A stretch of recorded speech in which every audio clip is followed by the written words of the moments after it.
उसको बुलाइए। जैसे मेरे भाई को मारे उनको ढूंढ के उनको फांसी दिलाएं। यादों के लड़का है, वही आए की बात बताए हैं। गरीबी के आलम भाई जैसे हमारे कोई किया वैसे कर रहे हैं।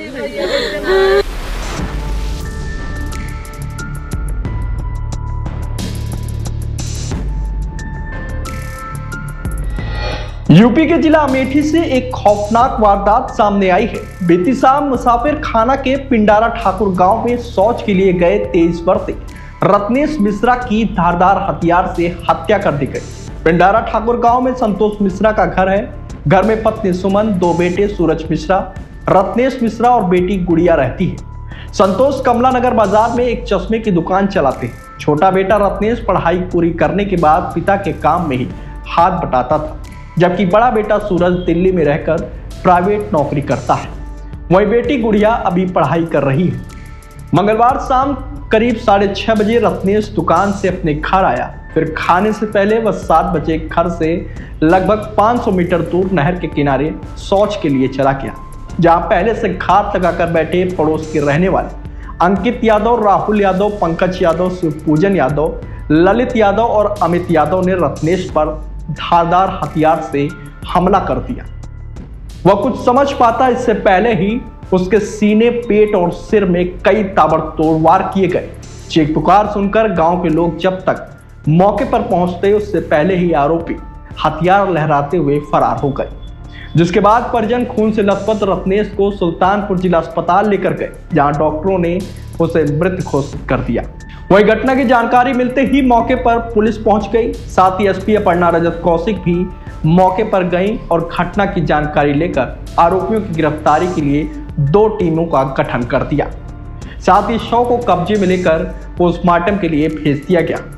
वहीं रत्नेश मिश्रा की हत्या के बाद गांव में मातम और तनाव दोनों है। ऐसे में गांव में पुलिस फोर्स तैनात कर दी गई, जिसके बाद बुधवार को रत्नेश के शव का पुलिस ने पोस्टमार्टम कराया और शाम करीब 4 बजे जब रत्नेश का शव पोस्टमार्टम के बाद घर पहुंचा तो परिजन और ग्रामीण आक्रोशित हो गए, जिसके बाद ग्रामीणों संग परिजन ने मुसाफिर खाना गौरीगंज मार्ग पर शव रखकर जाम लगा दिया।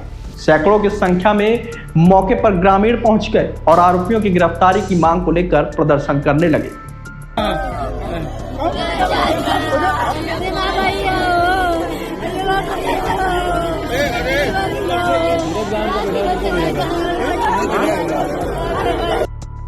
वह जाम की सूचना मिलते ही स्थानीय थाने के अलावा आसपास के कई थानों की पुलिस फोर्स मौके पर पहुंची। काफी समय तक मौके पर स्थिति तनावपूर्ण बनी रही। पुलिस भीड़ को समझाने में जुटी रही। हालांकि कुछ समय बाद निष्पक्ष कार्रवाई और आरोपियों की तत्काल गिरफ्तारी का आश्वासन के बाद ग्रामीणों का गुस्सा शांत हो गया, जिसके बाद परिजन ने शव को सड़क से हटा लिया और सड़क के जाम को खाली कराया गया। अरे विवेक जी, आप बुलाइए, उसको बुलाइए। आपका ही कार्य क्षेत्र है। बता दें कि रत्नेश मिश्रा हत्याकांड में पुलिस ने अब तक 6 नामजद अभियुक्तों के खिलाफ मुकदमा दर्ज किया है और 2 लोगों को हिरासत में लेकर कानूनी कार्रवाई भी चल रही है। बाकी के अन्य फरार आरोपियों की गिरफ्तारी के लिए छापेमारी जारी है। इस मामले को लेकर परिजनों का कहना है कि जमीनी विवाद में उनके बेटे की हत्या की गई। दरअसल रत्नेश का घर सड़क के किनारे है, जबकि आरोपियों का घर रत्नेश के घर के ठीक पीछे है।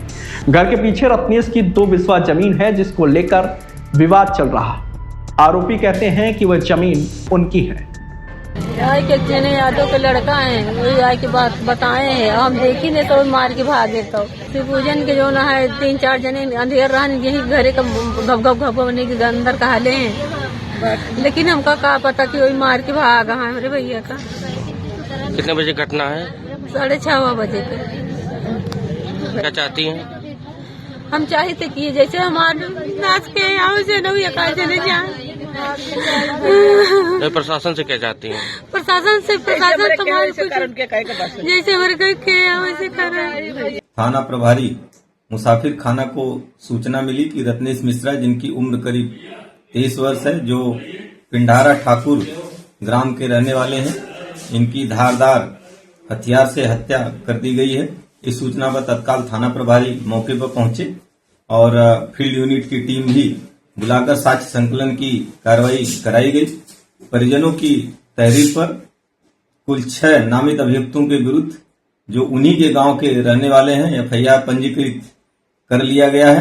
पुलिस अधीक्षक महोदया द्वारा गिरफ्तारी हेतु 2 टीमों का गठन करते हुए अग्रिम वैधानिक कार्रवाई कराई जा रही है।